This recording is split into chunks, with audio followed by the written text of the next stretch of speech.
കോൺഗ്രസ് അധികാരത്തിലെത്തിയാൽ നീതി ആയോഗ് പിരിച്ചുവിടുമെന്ന് അധ്യക്ഷൻ രാഹുൽ ഗാന്ധി. പകരം ആസൂത്രണ കമ്മീഷൻ പുനഃസ്ഥാപിക്കുമെന്നും രാഹുൽ പറഞ്ഞു. പ്രധാനമന്ത്രി നരേന്ദ്രമോദിയുടെ പ്രശസ്തിക്ക് വേണ്ടി മാത്രമായി നീതി ആയോഗിന്റെ പ്രവർത്തനങ്ങൾ മാറിയെന്നും രാഹുൽ ഗാന്ധി കുറ്റപ്പെടുത്തി.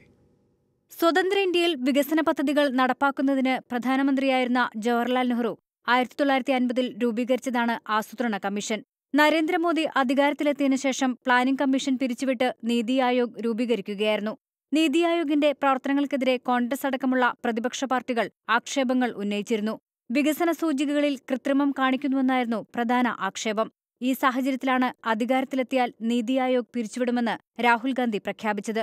ഉന്നതരായ സാമ്പത്തിക വിദഗ്ധരെ അംഗങ്ങളായി ഉൾപ്പെടുത്തിയും 100-ൽ താഴെ ഉദ്യോഗസ്ഥരെ ഉൾക്കൊള്ളിച്ചും ആസൂത്രണ കമ്മീഷൻ പുനഃസ്ഥാപിക്കുമെന്ന് രാഹുൽ ഗാന്ധി പറഞ്ഞു. പ്രധാനമന്ത്രി നരേന്ദ്രമോദിയുടെ മാർക്കറ്റിംഗിനു വേണ്ടി മാത്രമായി നീതി ആയോഗിന്റെ പ്രവർത്തനം മാറിയെന്നും രാഹുൽ കുറ്റപ്പെടുത്തി.